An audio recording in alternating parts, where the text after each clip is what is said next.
వెళ్లినప్పుడు ఒంటిపై ఉన్న బంగారం గురించి ఐటీ అధికారులు అనుమానంతో విచారించారని తెలంగాణ గోల్డ్ మ్యాన్ కొండా విజయ్ కుమార్ తెలిపారు. విచారణలో గోల్డ్ అసలైందా కాదా చెక్ చేశారన్నారు. ఒంటిపై ఉన్న కేజీ బంగారానికి ఆధారాలు చూపకపోవడంతో సీజ్ చేశారని చెప్పారు. ఐటీ అధికారులకు పూర్తిగా సహకరించారంటున్న తెలంగాణ గోల్డ్ మ్యాన్ విజయ్ కుమార్ తో మా ప్రతినిధి శశి పూర్తి సమాచారం అందిస్తారు. తెలంగాణ గోల్డ్ మన్ గా పిలువబడుతున్న కొండా విజయ్ కుమార్ ఒంటిపై సుమారుగా 3 నుంచి 5 కేజీల గోల్డ్ ఎప్పుడు ఉంటుంది.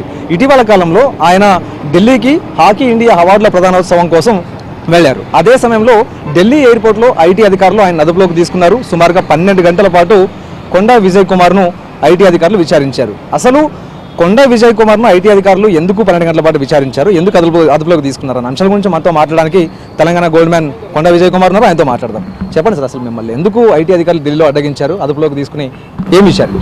సార్, ఇప్పుడు ఏదైనా అంటే ఒక ఐటీ అధికారుల దృష్టిలో ఏదైనా ఇది ఊహించింది ఏదైనా అంటే ఎక్స్ట్రీమ్ కనిపిస్తే మాత్రం ఖచ్చితంగా క్వశ్చనింగ్ చేస్తారు. అదే భాగంలో నేను వెళ్తున్నాను, హైదరాబాద్లోనే వాళ్ళకి డౌట్ వచ్చింది. బట్ ఏంటంటే నా ఫ్లైట్ టైం అవుతుంది అని చెప్పేసి వదిలేశారు. ఢిల్లీకి వెళ్ళాక నన్ను ఆటోమేటిక్గా ఐటీ ఆఫీసర్స్ నా గోల్డ్ ఎక్సెస్ గోల్డ్ అనిపించింది. ఇది ఏంది క్లారిటీ, అసలు ఫస్ట్ ఒరిజినల్ కదా చెక్ చేశారు. దెన్ తర్వాత ఏంటి అసలు ఇన్కమ్ సోర్స్ ఏంటి, మీరు ఏ దానికి బిల్స్ ఉన్నాయి, ప్రాపర్గా ఉన్నారా లేదా అని చెప్పి చెక్ చేయడం, మిగతా ఇన్కమ్ సోర్స్ అడగడం, నా యాక్టివిటీస్ అడగడం, ఇంకేమైనా తోటి హవాలా ఏమైనా లింక్స్ ఉన్నాయని చెక్ చేయడం అవన్నీ చేశారు. చేశాక మామూలుగా నేను ప్రాపర్గా బిల్స్ చూపించిన వాటి రిలీజ్ చేశారు. మిగతా డాక్యుమెంట్స్ అంటే ఆ నైట్ అన్ని నేను ఎవరిదైనా క్యారీ చేయడం అనేది మీకు తెలియని విషయం. అందరు క్యారీ చేసి ఉండి నేను ఏదో షో చేసి అంటే మన ఏమంటారు డార్క్లో పెట్టేది కాదు. నైట్లో అక్కడికే పిలిపి మా ఇంట్లో 3 బిల్స్ ఫార్వర్డ్ చేశారు. వాళ్ళు చెక్ చేసుకున్నారు, క్రాస్ వెరిఫై చేశారు, అవి రిలీజ్ చేశారు. రిమైనింగ్ అనేది నాకు నోటీస్ ఇస్తారు, ప్రైవేట్ టైం ఉంటుంది. ఆ టైంలో ఇన్ టైంలో వచ్చేసి మీరు ప్రాపర్ డాక్యుమెంటేషన్ షో చేస్తే ఇక ప్రాసెస్లో వెళ్ళిపోదామని చెప్పిస్తే ఓకే. ఐటీ అధికారులు మిమ్మల్ని అడ్డగించినప్పుడు లేకపోతే మిమ్మల్ని విచారణకు పిలిచినప్పుడు ఆ సమయంలో మీ ఒంటి మీద ఎన్ని కేజీల బంగారం ఉంది? నియర్ 3 కేజీస్, కొద్దిగా తక్కువ 3 కేజీస్ వరకు. హైదరాబాద్ ఎయిర్పోర్ట్లోనే మిమ్మల్ని అడ్డగించినట్టుగా తెలుస్తుంది. ఇక్కడే కొంత మీ దగ్గర సమాచారం రావటం కానీ మీ పాన్ కార్డు వివరాలు ఇంకా వివరాలు తీసుకున్నట్టుగా తెలుస్తుంది. కరెక్ట్ అండి, ఇక్కడే పాన్ కార్డు, ఆధార్ కార్డు మిగతా అన్ని తీసుకున్నారు. ఒరిజినల్గా కాదా అనేది స్కాన్ చేశారు.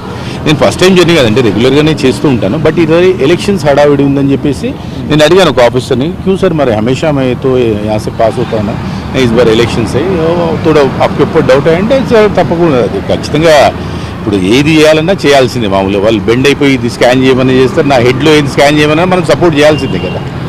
మొత్తం ఆ రోజు ఎంత బంగారం సీజ్ చేశారు, మిమ్మల్ని ఎన్ని గంటల పాటు విచారించారు? మా 8:30కి చేసేసారు. అందులోనే డిన్నర్ టైం 1.5 అవర్ అయింది. అతను జ్యువెలరీ షాప్ అతను రావడం లేట్ అయింది. ఏదేమైనా వాళ్ళకి ప్రాపర్గా నాకు తెలిసి మిగతా వాళ్ళకైతే 2-3 డేస్ పడుతుందట.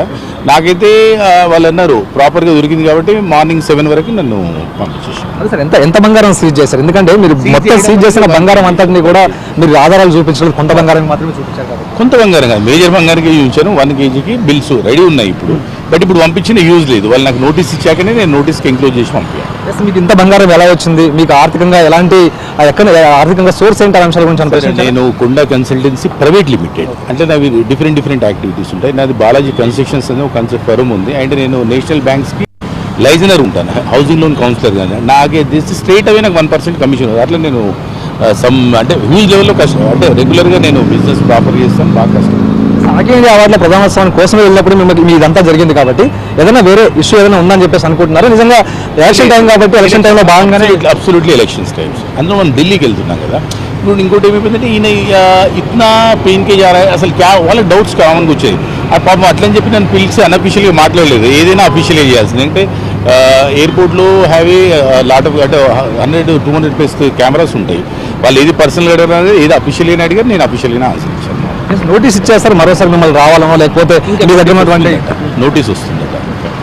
నాకు సమన్స్ కాదు, ఇది పంచనామా కాపీలు ఇచ్చారు నాకు. అంటే ఆల్మోస్ట్ ఒక 60-70 పేజెస్ పైన సిగ్నేచర్ తీసుకున్నారు. ఇది టైము సిగ్నేచర్, డేట్, టైము, మళ్ళీ పంచనామా, విట్నెస్లు, చాలా పెద్ద అంటే ఒక డిసిప్లిన్, ఒక ప్రాపర్గా ఉంటుందండి. మీరు ఇచ్చిన డాక్యుమెంట్స్ కావచ్చు లేకపోతే బిల్స్ పేపర్స్ కావచ్చు, ఇవన్నీ కూడా ఐటీ అధికారులు సంతృప్తి చెందారా? ఇదంతా కూడా లీగల్గా సంపాదించిందంటూ వారు నమ్మారా? సంతృప్తి చెందాకనే నాది ఫస్ట్ మొత్తం సీజ్ చేశారు. రేపు ఇచ్చేయాల్సింది ఇచ్చారు, మిగతాది ఆన్సర్ చేసి చెప్పాల్సిందే అని చెప్పారు. ఫైనల్గా తెలంగాణ గోల్డ్ మెన్ను ప్రస్తుతం ఐటీ అధికారులు అదుపులోకి తీసుకుని విచారించడం ఇది మీకు ప్లస్సా మైనసా? సార్, ఇది లైఫ్ అనేది ఒక సైకిల్. వెళ్తూనే ఉంటుంటాము. రకరకాల అడ్డంకులు అంటే రకరకాల మంచి చెడు అన్నీ ఉంటాయి. దానికి మనం ప్రిపేర్ అయ్యే ముందుకు సాగాలి. నాకు తెలిసి ఏదో ఒక రోజు కంపల్సరీ అడుగుతారు, మధ్యలో అడిగారు, ఆన్సర్ ఇవ్వాల్సింది నా బాధ్యత, అది చేయాల్సిందే మామూలుగా. ఇందులో ఈ ఫౌండేషన్ సంబంధించిన హోప్ ఫౌండేషన్ సంబంధించినటువంటి ట్రాన్సాక్షన్ మీద కూడా ఆరా తీసినట్టుగా తెలుస్తుంది. అసలు ఈ ట్రాన్సాక్షన్ గురించి ఆరా తీయాల్సిన అవసరం ఏమొచ్చింది సార్? అంటే ఇక వాళ్ళకి డౌట్స్ వచ్చినాయి సార్. ప్రతిదీ మనము ట్రాన్స్పరెంట్ ఉన్నాం, మామూలు ప్రాబ్లం లేదు. మీకు అంటే గతంలో అందరికీ తెలిసిన విషయం అది. నా ఇన్స్టా చూసుకుంటే మొత్తం తెలిసిపోతుంది. ఎవ్రీథింగ్ ట్రాన్స్పరెంట్ అండి, ప్రాబ్లం లేదు. ఇది మొత్తానికి సుమారుగా 12 గంటల పాటు ఢిల్లీ ఎయిర్పోర్ట్లో కొండా విజయ్ కుమార్ను ఐటీ అధికారులు విచారించారు. ఆయన ధరించినటువంటి బంగారానికి సంబంధించినటువంటి అంశాల మీద ఆరా తీశారు. కొంత బంగారానికి సంబంధించినటువంటి ఆధారాలు చూపించడంతో ఆ బంగారాన్ని తిరిగి ఇవ్వడం జరిగింది. మరికొంత కేజీ బంగారాన్ని సీజ్ చేసినట్టుగా తెలుస్తుంది. వాటికి సంబంధించినటువంటి ఆధారాలు చూపించిన తర్వాత కూడా ఆ కేజీ బంగారాన్ని కూడా తిరిగి ఇచ్చేటటువంటి అవకాశం కనిపిస్తుందంటూ కూడా ఆయన చెప్తూ ఉన్నారు. సో మొత్తానికి ఈ విచారణలో తాను అన్ని విధాలుగా ఐటీ అధికారులకు సహకరించాను. ఈ ఐటీ అధికారులు ప్రధానంగా ఇప్పుడు ఎలక్షన్ టైం కాబట్టి ఆ ఒంటి మీద పెద్ద మొత్తంలో బంగారం ఉండడంతోనే అనుమానంతోనే అదుపులోకి తీసుకుని విచారించారు తప్ప ఇందులో మరో ఉద్దేశం లేదంటూ కూడా కొండా విజయ్ కుమార్ చెప్తున్నటువంటి మాట. కెమెరా పర్సన్ శ్యామ్తో కలిసి శశి.